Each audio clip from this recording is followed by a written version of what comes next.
കഷ്ടതയിലും വേദനയിലും ഞെരുക്കത്തിലും സങ്കടങ്ങളിലും രോഗത്തിലും കിടഭാരത്തിലും മുക്കിക്കളഞ്ഞിട്ട് അവിടെ നിന്ന് രസിക്കുന്ന ഒരു ദൈവത്തെ അല്ല നമ്മൾ സേവിക്കുന്നത്.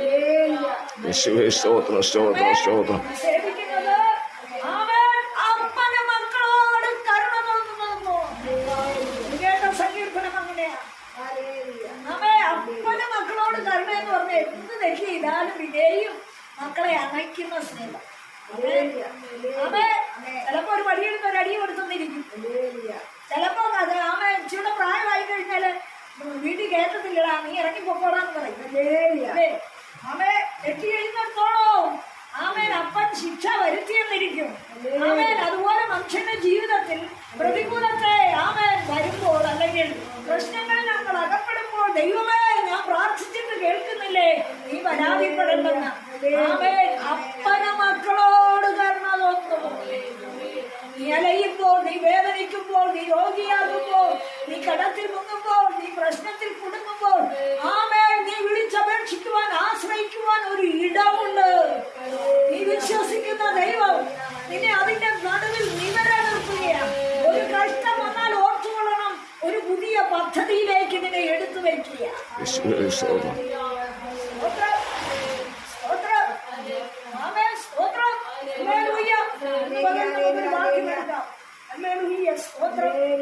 ലേഖനം 10:32 മുതലുള്ള വാക്യം വായിച്ചേ. യേശുവിന്റെ നിന്ദകളാലും പീഡകളാലും കൂത്തുകാഴ്ചയായി ഭവിച്ചും ആ വക അനുഭവിക്കുന്നവർക്ക് കൂട്ടാളികളായി തീർന്നു. ഇങ്ങനെ കഷ്ടങ്ങളാൽ വളരെ പോരാട്ടം കഴിച്ച പൂർവ്വകാലം ഓർത്തുകൊള്ളുവീൻ. വരുന്നതിന് മുമ്പ് പൂർവ്വകാലം നമുക്കുണ്ട്. വിഷമിച്ചിരുന്ന, പ്രതിസന്ധിയിൽ നിന്നിരുന്ന, എങ്ങനെ രക്ഷപ്പെടുമെന്ന് ചോദിച്ചിരുന്ന, നിരാശയുടെ ആഴത്തിൽ മുങ്ങിയിരുന്ന, പ്രശ്നങ്ങളാൽ തകർന്നിരുന്ന ഒരവസ്ഥ, ഒരു പൂർവ്വകാലം നമുക്കുണ്ട്. നമ്മുടെ മേൽ ആഞ്ഞടിച്ചിരുന്നത് നിന്ദകള്, ചിലർക്ക് കൂത്തുകാഴ്ചയായി, ചിലർക്ക് ചിലരുടെ മുമ്പിൽ ചിലർ പീഡിപ്പിക്കുന്നതിനാൽ നമ്മൾ വേദനപ്പെട്ട അവസ്ഥ. എന്നാൽ ഈ കാലങ്ങള് നീ അത് ഓർക്ക്, നീ ഒന്ന് തിരിഞ്ഞു നോക്ക്. ദൈവം പറയുന്നു, യെശയ്യാ പ്രവചനത്തിൽ ഇങ്ങനെ പറയുന്നുണ്ട്, നിങ്ങളെ വെട്ടിയെടുത്ത പാറയിലേക്കും കുഴിച്ചെടുത്ത ഖനിഗർഭത്തിലേക്കും ഒന്ന് തിരിഞ്ഞു നോക്ക്. നിങ്ങളുടെ മാതാവായ സാറയിലേക്കും നിങ്ങളുടെ പിതാവായ അബ്രഹാമിലേക്കും ഒന്ന് തിരിഞ്ഞു നോക്ക്. എന്നാലും എന്താണ് ആ വചനങ്ങളുടെ ആശയം? എന്ന് പകൽക്കാലം ഓർത്തോണം. നമ്മുടെ പിതാക്കന്മാർ, നമ്മുടെ മാതാക്കൾ വയറുമുറിയെ ഉടുത്ത് അവർ നമ്മളെ ഇല്ലായ്മയിൽ പോറ്റി പുലർത്തി നിവരം നിർത്തിയത്, നമുക്ക് ആവശ്യമുള്ള വിദ്യാഭ്യാസം തന്ന് നമ്മളെ നിവരം നിർത്തിയത്, ദൈവത്തെ പറഞ്ഞു തന്ന് നമ്മളെ നിവരം നിർത്തിയിട്ടും പലപ്പോഴും തെറ്റി നടന്ന് കൂട്ടുകാഴ്ചയിലും നിന്നയിലും പീഡയിലും നമ്മൾ അകപ്പെട്ട സമയത്ത് അവൻ നമ്മളെ വിളിച്ചു വേർതിരിച്ചതാ. അടുത്ത പോയിന്റിലേക്കാ പറയുന്നത്. സ്തോത്രം. തടവുകാരോട് നിങ്ങൾ സഹതാപം കാണിച്ചതല്ലാതെ സ്വർഗത്തിൽ നിലനിൽക്കുന്ന ഉത്തമ സമ്പത്ത് നിങ്ങൾക്കുണ്ട് എന്നറിഞ്ഞ് സമ്പത്തുകളുടെ അപഹാരവും സന്തോഷത്തോടെ നമ്മൾ പലതും തടവുപുള്ളികളോട് സംസാരിക്കും, പക്ഷെ നമ്മുടെ ജീവിതത്തിൽ പ്രവൃത്തിയില്ല. നമുക്കറിയാം, അപ്പോസ്തലന്മാര് കാരാഗൃഹത്തിൽ കിടന്ന് കർഷകരുടെ വീഴ്ചകളിൽ അവർ അവിടെ അടയ്ക്കപ്പെട്ട് കിടന്ന് കയ്യും കാലും ശരീരവും സ്വാതന്ത്ര്യമില്ലാതെ അർദ്ധരാത്രി അവർ പാടി സ്തുതിച്ചു. ദൈവവചനത്തിൽ അങ്ങനെയാ പറയുന്നു. അങ്ങനെ പാടി സ്തുതിച്ചപ്പോൾ അവിടെ ചില തടവുകാർ ശ്രദ്ധിച്ചുകൊണ്ടിരുന്നു. ദേശത്ത് തടവുകാരുണ്ട്, നമ്മുടെ ചുറ്റുവട്ടം തടവുകാരുണ്ട്, കാരാഗൃഹത്തിലും തടവുകാരുണ്ട്, നമ്മുടെ ബന്ധുജനത്തിന്, നമ്മുടെ കുടുംബത്തിൽ തടവുകാരുണ്ട്. എന്ന് പറഞ്ഞാൽ സത്യവചനത്തെ യഥാർത്ഥമായി അംഗീകരിച്ച് അതിനെ വിശ്വസിക്കാതെ, അതിനോട് അടുക്കാതെ, അതിനെ ആശ്രയിക്കാതെ, അതിനെ നല്ലതെന്ന് അതിനോട് വിശ്വസിച്ച് അതിനെ മുറുകെ പിടിക്കാതെ മാറിപ്പോകുന്ന അവസ്ഥയുണ്ട്. എന്നാൽ ഇവിടെ പറഞ്ഞിരിക്കുന്ന അതല്ല. തടവുകാർ നന്നാകണമെന്ന് നമ്മൾ ആഗ്രഹിച്ച് അവരോട് സംസാരിക്കും, ഇല്ലേ? ജയിലിൽ ചെന്ന് തടവുകാരെ നമ്മെ ആശ്വസിപ്പിക്കാൻ പലതും നമ്മളവിടെ ചെന്ന് പറയും. സ്തോത്രം. എന്നാൽ അവിടെ എന്താ പറഞ്ഞത്? നിങ്ങൾ സഹതാപം കാണിച്ചതല്ലാതെ സ്വർഗത്തിൽ നിലനിൽക്കുന്ന ഉത്തമ സമ്പത്ത് നിങ്ങൾക്കുണ്ട് എന്നറിഞ്ഞ് സമ്പത്തുകളുടെ അപഹാരവും സന്തോഷവും സമ്പത്തുള്ളവൻ ചെന്ന തടവുകാരോട് സഹതാപം കാണിച്ചത്. പക്ഷേ ദൈവനാമത്തെ പ്രതി ആ തടവുകാരന് നീ എന്തെങ്കിലും ചെയ്തോ?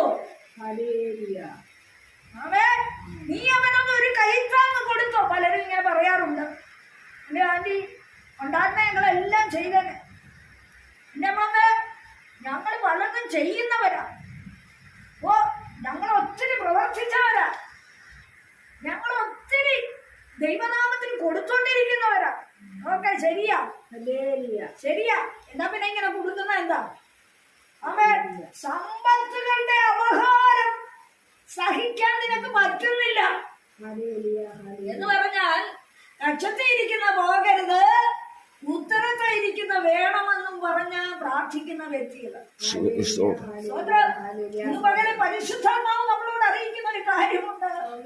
അവൻ വിട്ടുവീഴ്ചയോടെ പ്രാർത്ഥന ചെയ്ത, വിധേയത്വത്തോടെ വിശ്വസിച്ച,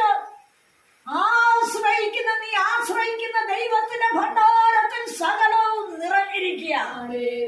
അതാണ് പറഞ്ഞിരിക്കുന്നത്. നമ്മുടെ പ്രകൃതി അവൻ അറിയുന്നു. നമ്മൾ എന്തെല്ലാം ചെയ്യുമെന്ന്, എങ്ങനെയൊക്കെ പോകുമെന്ന്, എവിടെയൊക്കെ പോകുമെന്ന്, എന്തൊക്കെ കൊടുക്കുമെന്ന്, എന്തൊക്കെ നിന്റെ ഉള്ളിൽ എന്തെല്ലാം തീരുമാനമുണ്ടെന്ന് ആദിയിൽ അന്ത്യം അറിയുന്ന ദൈവത്തിന് നിങ്ങൾ സകലവും നന്നായി അറിയാം. അതുകൊണ്ട് കർത്താവ് പറഞ്ഞത്, നീ പലതും കേൾക്കും, പക്ഷെ നീ ശ്രദ്ധിക്കുന്നില്ല. പലതും പ്രാർത്ഥിക്കും, കിട്ടണേ. പക്ഷേ സമ്പത്തുകളുടെ അപഹാരം എന്ത് ചെയ്യുമെന്ന? സമ്പത്തുകളുടെ അപഹാരം സന്തോഷത്തോടെ സഹിച്ചുവല്ലോ. സന്തോഷത്തോടെ സഹിക്കാൻ നമുക്ക് താല്പര്യമില്ലെന്ന്. എന്നാൽ അവിടെ പറഞ്ഞിരിക്കുന്നു, അതുകൊണ്ട് മഹാപ്രതിഫലമുള്ള നിങ്ങളുടെ ധൈര്യം തള്ളിക്കളയരുത്. ദൈവേഷ്ടം ചെയ്ത് വാഗ്ദത്തം പ്രാപിപ്പാൻ സഹിഷ്ണുത നിങ്ങൾക്ക് ആവശ്യം. ചിലത് സഹിക്കാതെ വരുമാനം കിട്ടത്തില്ല, ചിലത് സഹിക്കാതെ നിന്റെ പ്രശ്നം ഒതുക്കത്തില്ലെന്ന്, ചിലത് നീ വിട്ടുവീഴ്ചയോടെ വിധേയത്വത്തോടെ ദൈവത്തിന് പ്രസാദമുള്ള പ്രവൃത്തി നീ ചെയ്യാതെ ദൈവം നിനക്കൊരു വിടുതൽ തരത്തില്ല. യേശുവിന്റെ നാമം. ഞാൻ വിശ്വാസിയാകുന്ന ആരംഭകാലത്ത് എന്റെ കയ്യിലുള്ള ആഭരണം ഞാൻ വലിച്ചെറിഞ്ഞ കർത്താവിന്റെ നാമത്തിൽ എറിഞ്ഞു കൊടുത്തിട്ടാണ് വിശ്വാസികൾ. ഒറ്റ വെള്ള തുണിയിൽ 1 വർഷം കഴിയും തിരുമേനി ഞാൻ നടന്നോളാം. നീ പ്രവർത്തിക്ക്. നീ മറ്റുള്ളവരെ വിധിച്ചും കുഴച്ചും നടക്കാതെ നീ ഒന്ന് പ്രവർത്തിച്ച്. അറിയമാർ കല്ലറയുടെ മുമ്പിൽ വന്നപ്പോ സ്വത്രം കല്ലുരുട്ടി മാറ്റാനായിട്ട് ആരും അവിടെ ഉണ്ടായില്ല. പക്ഷെ അവരെ ഒത്തൊരുമിച്ചുള്ള ഒരു കൂട്ടായ്മയിലാണ് സ്വർഗം അവിടെ പ്രസാദിച്ചത്. അതേ ദിവസം മുതൽ അവർ ഒരുക്കം നടത്തി കാണും. എന്ത് സുഗന്ധവർഗം ഉണ്ടാക്കാന് ഒരു സഹോദരി വളരെ വേദനിച്ചതാണ്, ഒത്തിരി അധ്വാനിച്ചതാണ്. ഇന്നത്തെ പോലെ വർഷക്കാർ ഓടി വരാനുള്ള സാഹചര്യമൊന്നുമില്ല. പക്ഷേ ഒരുമിച്ച് നിന്ന് അധികാലത്ത് ശ്മശാന ഭൂമിയിൽ വന്ന് ഹല്ലേലൂയ അവർ ദൈവത്തെ പ്രതീക്ഷിച്ച് കാത്തിരിക്കുമ്പോൾ വലിയ കല്ല് പ്രശ്നം പ്രതികൂലം ആഗ്രഹിച്ചത് നടപ്പിലാകാതെ സാധിക്കാതെ വേദനപ്പെട്ടവർ ഒരുമിച്ച് ഒന്നിച്ച് ദൈവസനെ ചിന്തിച്ച ചിന്തയുടെ മുമ്പിൽ ആ കല്ലുകൊണ്ട് മാറി. അത് പകരം ഒരു കാര്യം ഞാൻ പറയാനായിട്ട് തറപ്പിച്ച് പറയാൻ ആഗ്രഹിക്കുക. എല്ലാവരും പറയും കല്ലറയെ ദൈവം തകർത്തെന്ന്. ഇല്ല, ദൈവം തകർത്തില്ല. യേശുക്രിസ്തുവിനെ വെച്ച കല്ലറ കർത്താവ് തകർത്തില്ലെന്ന്. ആ സംഭാഷണം കാരണം ധനികനായല്ല മന്ത്രിയായിരുന്ന യോസേഫിന്റെ കല്ലറയാണ്. യോസേഫ് ഈ മനുഷ്യനെ യേശുവിനെ അംഗീകരിച്ച രഹസ്യ ശിഷ്യനായിട്ട് അവൻ യേശുവിനെ ബഹുമാനിച്ച ആ ജഡം വാങ്ങിക്കൊണ്ടുവന്ന് കല്ലറയിൽ വെച്ചപ്പോൾ യോസേഫിനെ നിന്ദിക്കുന്ന പണി ദൈവം അവിടെ ചെയ്തില്ലെന്ന്. അതിൽ വെച്ച ഇമ്പീരിയൽ മുദ്രയാ പൊട്ടിച്ചത് ദൈവം. ഒരു വലിയ കല്ലുരുട്ടി വെച്ച് ഉരുട്ടി വെച്ച കല്ലിനെയാണ് അവിടെ ദൈവത്തിന്റെ ആത്മാവ് തട്ടി മാറ്റിയത്. കല്ലറയ്ക്ക് ഒരു കേടും വരുവാൻ ദൈവം അനുവദിച്ചില്ല. കാരണം ദൈവനാമത്തിന് വേണ്ടി നീ ദൈവത്തോടെ കരവായ്പ ചെയ്താല്, കൈ നീട്ടിയാല് നിനക്കുള്ളതിനെ സംരക്ഷിക്കുക ദൈവം. പിന്നെയോ നീ കൊടുത്തതിനെ ചോദ്യം ചെയ്യത്തില്ല ദൈവം. യോസേഫിനെ നിന്ദിച്ചേടാ നിന്റെ പിതാക്കന്മാർക്ക് അടക്കാനല്ലേ നിന്നെ അടക്കാൻ. കല്ലറ ഉണ്ടാക്കിയിട്ട് ഇപ്പൊ എങ്ങനെ ഇരിക്കുന്നു? യേശു അവൻ ഭാവിയല്ലായിരുന്നു, അതുകൊണ്ടല്ലേ നിനക്ക് ഈ നഷ്ടം വരുത്തിയത്? ഇല്ല. ഹല്ലേലൂയ.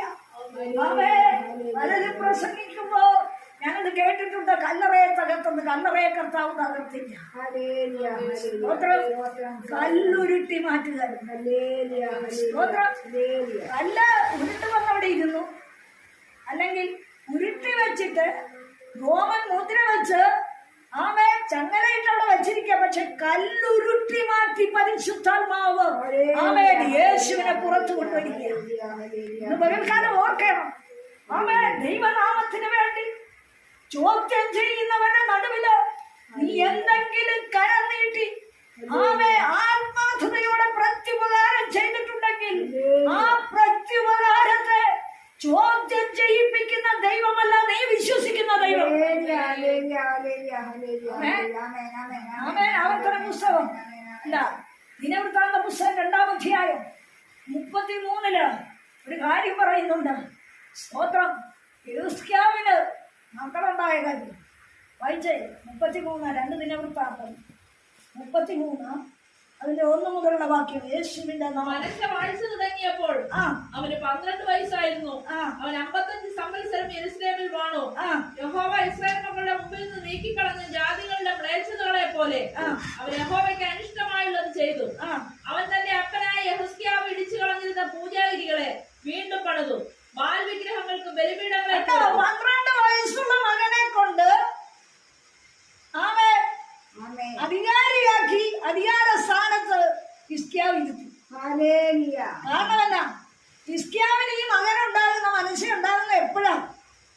മരിക്കത്തക്ക രോഗം കൊടുത്ത് അതിൽ നിന്ന് സൗഖ്യം പ്രാപിച്ചതിന്റെ ആയുസിനോട് 15 സംവത്സരം കൂട്ടിയെന്ന് പ്രവാചകനെ കൊണ്ട് പറയിപ്പിച്ചു. അപ്പൊ വിശ്വസ്തനായിരുന്ന ഹിസ്കിയാവിനുണ്ടായ മകനാ. പക്ഷെ അവൻ ആ പാത പിന്തുടർന്നില്ല. പകരം അപ്പന്റെ സ്ഥാനക്കയറ്റം, അപ്പന്റെ ഉയർച്ച, അപ്പന്റെ രാജസ്ഥാനം, അപ്പന്റെ ചെക്കോട്, അപ്പന്റെ സിംഹാസനത്തിൽ അവൻ കയറിപ്പറ്റി. എപ്പോഴാ? പക്വതയില്ലാത്ത പ്രായത്തിൽ. പകലിൽ അതിലൊരു ആശയം കിടപ്പുണ്ട്. പെട്ടെന്ന് അധികാരം പിടിപ്പിക്കാൻ, പെട്ടെന്ന് ഈ മാർഗത്തിൽ കയറ്റാൻ. പക്വത വരാത്തതിന്റെ മക്കളെ അതിലേക്ക് കയറ്റരുത്. നീ ദൈവത്തെ രുചിച്ചറിഞ്ഞ വ്യക്തിയെങ്കില് നിന്റെ സ്വാർത്ഥതയാണ് നിന്റെ മക്കൾ തന്നെ ആ സ്ഥാനത്ത് കയറിയിരിക്കണമെന്ന്. പിന്നെയോ ദൈവം നമ്മളോട് ആലോചന പറയുന്നത്. ഹിസ്കിയാവ് എന്തൊക്കെ വിട്ടുകളൻ, ഏതൊക്കെ പൂജാഗിരി ഇടിച്ചുകളൻ, എന്തൊക്കെ വിഗ്രഹങ്ങളെ ദൂരക്കളൻ, എന്തെല്ലാം സത്യ ദൈവത്തിന് വിരുദ്ധമായി നിന്ന ശക്തികളെ എത്രത്തോളം അവൻ നിർമാർജനം ചെയ്തു. അതൊക്കെയും ഈ പിഞ്ചു മകൻ രാജസ്ഥാനത്ത് വന്നപ്പോ തിരിച്ചു കയറ്റി. ദിനവൃത്താന്തം ചുമ്മാ എഴുതിയിട്ടിരിക്കുന്നല്ല. ഹിസ്കിയാവേ, നിന്നോട് ദൈവത്തിനൊരു ചോദ്യമുണ്ട്. ദൈവത്തിന്റെ ജീവിതത്തിൽ അത്ഭുതം ചെയ്ത് നിന്റെ ജീവനെ തന്നു. പുത്ര ഉത്പാദനം ചെയ്യത്തക്കവണ്ണം നിന്നെ അവൻ ബലപ്പെടുത്തി.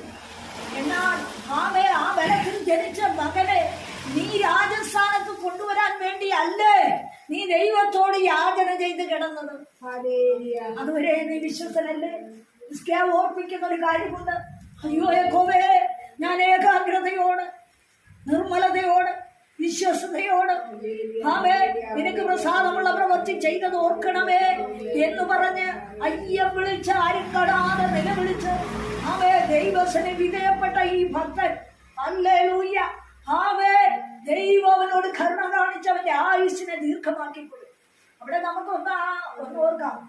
ഹിസ്കിയാവ് ഒന്ന് പറയുമ്പോൾ കുടുംബകാര്യം ക്രമത്തിലാക്കാൻ പറയുന്ന ഒരു കാര്യമുണ്ട്. നമ്മളാണെങ്കിൽ സ്വതന്ത്ര ഇന്നുള്ള രാജസ്ഥാനത്തൊക്കെ ഇരിക്കുന്ന പുരുഷന്മാരല്ലെങ്കിൽ ബഹുമാന്യരായ ആളുകളുടെ മുമ്പിൽ വരുമ്പോ ദൂതിനെ ഒന്ന് നമ്മൾ സോപ്പിടും. എങ്ങനെയാ?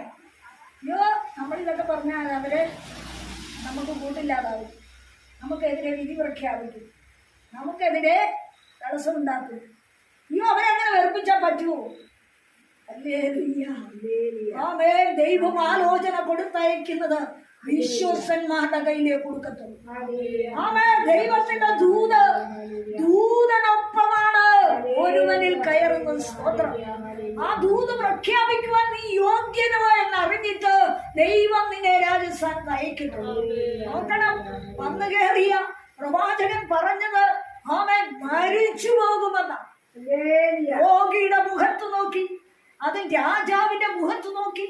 ആമേ, ആ രാജകൊട്ടാരത്തിന്റെ ഉൾത്തളത്തിൽ, ആമേ, അരമനയുടെ അകത്ത്, ആമേ, രോഗാവസ്ഥയുടെ ആധിക്യം മൂലം കിടക്കുന്ന ആ ഹിസ്കിയാവിന്റെ മുമ്പിൽ ആമേ കടന്നു വരുവാനുള്ള യോഗ്യത ഒന്ന്. ആമേ, അവിടെ ഹല്ലേലൂയ രാജ്ഞി കാണാം, രാജകിങ്കരന്മാർ കാണാം. ഏകാജ്ഞയും ആമേൻ അനുസരിക്കത്തക്കവണ്ണം ആമേൻ അവിടെ ഹല്ലേലൂയ ആമേൻ വൈദ്യന്മാരുണ്ടാകാം. അവരുടെ മുമ്പിൽ താൻ പറഞ്ഞ ദൂതിന്റെ മുമ്പിൽ തല നിൽക്കേണ്ടതല്ല, തലയോടെ ഛേദിക്കപ്പെടാം. എന്നാൽ ദൈവത്തിന്റെ പൈതലെ, ദൈവത്തിന്റെ ഹിതം പറയുന്നിടത്ത്, ദൈവത്തിന്റെ ആജ്ഞ അപ്പാടെ വിളിച്ചു പറയുന്നിടത്ത്, ദൈവത്തിന്റെ ആലോചന ഭയം ചേർക്കാതെ ആമേൻ പറയുന്ന ഇടത്ത് ദൈവത്തിന്റെ ദൂതൻ അവിടെ ഇറങ്ങി നിൽക്കും. സ്തോത്രം. അത് ദൈവത്തിന്റെ ദൂതാണ്. എന്താ പറഞ്ഞത്? മരിക്കാൻ കിടക്കുന്ന മനുഷ്യനോട് മരിച്ചു പോകുമെന്ന് നമ്മളാരും പറയത്തില്ല. ആമേ, അവസാനം വായു വലിക്കുന്നവരെ നമ്മൾ പറയത്തില്ല മരിച്ചു പോകുന്നു. പക്ഷെ രാജാവിന്റെ മുഖത്ത് നോക്കി പറഞ്ഞു. കണ്ട് അവിടെ നിന്ന ചുറ്റുപാട്ടത്തുള്ള ആരവാരോഗത്തിൽ അവൻ ശ്രദ്ധിച്ചില്ല. ആമേ. 3 സ്തോത്രം. ഹല്ലേലൂയ. ആമേ, കുടുംബകാര്യ ക്രമത്തിലാക്കാൻ. അപ്പോ ദൈവത്തിന്റെ അനുഗ്രഹം നിനക്ക് വേണോ? വിടുതൽ വേണോ? ദൈവത്തിന്റെ ആത്മാവ് ചില ടേംസും കണ്ടീഷനും നിന്റെ മുമ്പിൽ വയ്ക്കും. ഓടി വന്ന സോപ്പിടുന്നത് അല്ലെന്ന് ദൈവത്തിന്റെ ആലോചന. ഓടി വന്ന ആ വിടിവെച്ചിരിക്കുന്നത് പറയുന്നത് അല്ലെന്ന് ദൈവത്തിന്റെ ആലോചന. എവിടെ നീ വീണിരിക്കുന്നു അവിടെ ആമേ അതിനെ ജയിച്ച് നീ എഴുന്നേൽക്കേണ്ടത് ആവശ്യമാണ്. നിനക്കെവിടെ ആമേ തകരാറ് പറ്റി, നിനക്കെവിടെ അനുസരണക്കേട് പറ്റി, നിനക്കെവിടെ വിധേയപ്പെടാൻ വയ്യാതെ പറ്റി, ആമേ അവിടെ നീ വീട് കിടന്നാൽ, ആമേ അവിടെ നീ താഴ്ത്തിക്കൊടുത്താൽ ദൈവത്തിന്റെ പ്രവൃത്തി നിന്റെ കുടുംബത്തിൽ, നിന്റെ ജീവിതത്തിൽ വെളിപ്പെടും, നിന്റെ പ്രശ്നത്തിൽ വെളിപ്പെടും. ആമേ. ഓർക്കണം, പ്രവാചകൻ പറഞ്ഞ ഉടനെ ഹല്ലേലൂയ, പ്രവാചകൻ അവിടെയൊന്നും തലയിൽ ചൊല്ലി നിന്നില്ല. രാജാവല്ലേ, തനിക്ക് ഒത്തവണ്ണമുള്ള നന്മ കിട്ടുമല്ലോ, ആരെങ്കിലും നന്മ എടുത്തോണ്ട് വരുന്നുണ്ടോ നോക്കി നിന്നില്ല. നല്ല ശുശ്രൂഷകർ പിന്നെ ചുറ്റുപറ്റി നിൽക്കത്തില്ലെന്ന് അവൻ പറഞ്ഞിട്ട് അവരവരുടെ ബോട്ടിന് പോവുകയാണ്. സ്വോത്രം. ആമേ. പ്രവാചകൻ വരുന്നതിന് എത്ര കടമ്പയുണ്ട് നോക്കണം. രാജാക്കന്മാരുടെ അരമനയിലേക്ക് ചെല്ലുന്നതിന് മുമ്പ് അകമ്പടി 3-4 അകമ്പടി കാണും. എവിടെ? ഓരോ ഗേറ്റിന്റെ അവിടെ. രാജധാനിയുടെ അകത്ത് കയറണമെങ്കിൽ ഇങ്ങനെ വെച്ചിരിക്കുക കുന്തങ്ങള്, 2 പേരപ്പുറം പറയുന്നുണ്ട്. സ്തോത്രം. പക്ഷേ തീയായി കടന്നു ചെല്ലുന്ന ഭക്തന്റെ മുമ്പിലോ ദൈവത്തിന്റെ ദൂതൻ കടന്നു ചെല്ലുമ്പോ ആമേൻ അവർ മാറിക്കൊടുക്കുക. അങ്ങനെ കടന്ന് ദൂത് പറഞ്ഞിട്ട് പിന്നെയും ഹല്ലേലൂയ ഈ അകമ്പടി ഇങ്ങനെ തന്നെ നിൽക്കുക. തിരിച്ചു വരുമ്പോഴും ഒരു വഴി മാറിക്കൊടുക്കുക. എന്നാൽ ആമേൻ 2 രാജാക്കന്മാർ 20-ാം അധ്യായത്തിൽ വചനം എഴുതിയിട്ടിട്ടുണ്ട്. എന്താണ്? ആമേ, പ്രവാചകൻ രാജധാനിയുടെ നടുമുറ്റം വിട്ടുപോകും മുമ്പ് കോവയുടെ 2-ാം പ്രാവശ്യം അരുളപ്പാടുണ്ടായി. നീ ചെന്നെ പ്രഭുവിനോട് പറ, നിന്റെ ആയുസിനോട് സംവത്സരം കൂട്ടിയിരിക്കും. 15 സംവത്സരം കൂട്ടിക്കൊടുത്തു. എന്തുകൊണ്ട്? ഹല്ലേലൂയ. താൻ ഉള്ളതുപോലെ ഉള്ളത് ഓർപ്പിച്ച് ദൈവത്തോട് കരഞ്ഞു. ആരെയും കാണിച്ചല്ല താൻ കരഞ്ഞത്. ചുവരിന് നേരെ മുഖം തിരിച്ച് ദൈവസന്നിധി തന്റെ ഹൃദയത്തെ താൻ ഓർപ്പിക്കേണ്ട കാര്യം ഓർപ്പിച്ചു. സ്തോത്രം. നമ്മൾ ഓരോ വിഷയത്തിനും പ്രാർത്ഥിക്കുമ്പോ അയ്യോ എതിരാളിയെ പകയ്ക്കുന്നതും എതിരാളിക്ക് ചെയ്യേണ്ട പ്രവൃത്തികളും എതിരാളി മുടിപ്പിച്ചതും എതിരാളി തടഞ്ഞതും അകച്ചതും വൈരാഗ്യപ്പെട്ടതും ഒക്കെ നമ്മൾ ഓർപ്പിച്ച് പ്രാർത്ഥിക്കും. പക്ഷേ ആമേ ഹിസ്കിയാവ് അങ്ങനെയല്ല. അയ്യോ കർത്താവേ, ഞാൻ ചില നന്മ ചെയ്തിട്ടുണ്ട്, അതൊന്ന് ഓർക്കണമേ. ഈ നന്മ ഓർപ്പിക്കാനില്ലാത്തവരെന്ത് പറയും? പകയുടെ കാര്യം പറഞ്ഞു പ്രാർത്ഥിക്കും. എന്റെ എതിരാളി വീഴണമേ, എന്നെ നശിപ്പിക്കാൻ ശ്രമിച്ചവര് വീഴണമേ, അവര് മുടിയണമേ, ഇവര് മുടിയണമേ. ഇതിനൊന്നും ദൈവം കൂട്ടല്ല കേട്ടോ. സ്തോത്രം. എന്നാൽ ഹല്ലേലൂയ, പ്രവാചകന് രണ്ടാമതരുളപ്പെടുണ്ടായി നീ എന്ന് പറഞ്ഞു. അതിലൊരു വിരോധാഭാസവും കിടപ്പില്ലേ? എന്താ? ആദ്യം കടന്നു വന്നപ്പോ കിങ്കരന്മാര് കയറ്റി ഇറക്കുകയും ചെയ്തു. രണ്ടാമത് കയറി വന്നപ്പോഴാ നീ എവിടെ പോകണം? നിന്റെ രാജാവിന്റെ മുമ്പിൽ പോകണമെങ്കിൽ നീ എപ്പോഴും അങ്ങോട്ട് ഇങ്ങോട്ടും കയറി ഇറങ്ങാൻ സമ്മതിക്കത്തില്ല. കാരണം നീ ആള് ശരിയല്ല, അതുകൊണ്ടാണ് നീ രണ്ടാമത് കയറുന്നത്. ആദ്യം വന്ന് നീ നുണയാ പറഞ്ഞത് എന്ന് കിങ്കരന്മാർക്ക് പറയാം.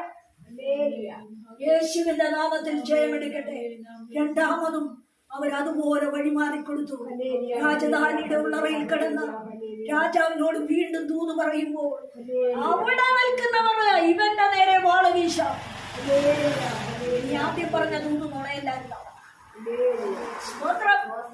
ആദ്യം പറഞ്ഞത് ശരിപ്പെട്ടില്ലല്ലോ, ഗുണപ്പെട്ടില്ലല്ലോ. പിന്നെ നിനക്ക് ഇപ്പോഴാണ് തോന്നുന്നു ചോദിക്കാം. മാനുഷ്യ ബുദ്ധിയിൽ, ജഡീക ശക്തിയിൽ ദൈവത്തിന്റെ ആത്മാവിനെ ചോദ്യം ചെയ്യുമ്പോൾ നീ ഓർത്തോണം.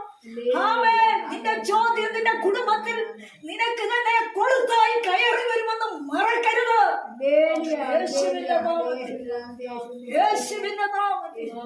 യേശുവിന്റെ നാമത്തിൽ ഈ നാളുകളിൽ ദൈവ ശബ്ദമായി ചിലത് എഴുന്നേൽക്കേണ്ടത് ആവശ്യമാണ്.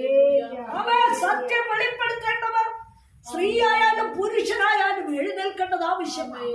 ചോപ്പിടുന്ന ദൂത് നിർത്ത്, കാരണം ജനം തെറ്റിപ്പോയി. പഴയ കാലത്ത് എനിക്കറിയാം, എന്റെ വല്യമ്മമാരൊക്കെ സ്തോത്രം കൈയുടെ വരെ ഉള്ള ചട്ടയും കുറുക്കുമൊക്കെ ഇട്ട് ഞങ്ങൾ കത്തോലിക്കരായിരുന്നപ്പോൾ നടന്നിരുന്നത് എനിക്ക് ചിലരെയൊക്കെ അറിയാം. സ്തോത്രം. ഒരു ചടങ്ങ് നടക്കുമ്പോൾ ചെറുപ്രായത്തില് അങ്ങനെയുള്ളവരൊക്കെ ഇത്രയും നീളമുള്ള ചട്ട ഒക്കെ ഇട്ട് വരുന്നത് അറിയാം. ജ്ഞാനക്കുറവാ. എന്നാൽ ഇന്ന് നമ്മൾ ആരോടെങ്കിലും പറഞ്ഞാൽ അവരനുസരിക്കുവോ? ഇന്നത്തെ സഹോദരിമാരോട് ചട്ട ഇടണമെന്ന് പറഞ്ഞാൽ അനുസരിക്കുവോ? അന്ന് പുരുഷന്മാര് മുണ്ട് മുറുക്കി കൊടുത്ത് അവർ കോർത്തു വിടും കാരണവന്മാര്. സ്തോത്രം. ഇന്ന് അങ്ങനെ വന്ന് സഭയിൽ ഇരിക്കണമെന്ന് പറഞ്ഞാൽ നടക്കുവോ? ഇല്ല. കാലത്തിനൊത്ത് ദൈവജനത്തെ എഴുന്നേൽപ്പിക്കുമ്പോ സ്ത്രീയോ പുരുഷനോ അല്ല അവിടെ വിഷയം. സ്ത്രീക്ക് മാത്രമേ പരിശുദ്ധാത്മാവുള്ളൂ എന്നും പുരുഷൻ മാത്രമേ പ്രഖ്യാപിക്കാൻ സാധ്യമുള്ളൂ എന്നും ഈ കാലത്തിന്റെ ആവശ്യമല്ല ഇവര് പറയുന്നത്.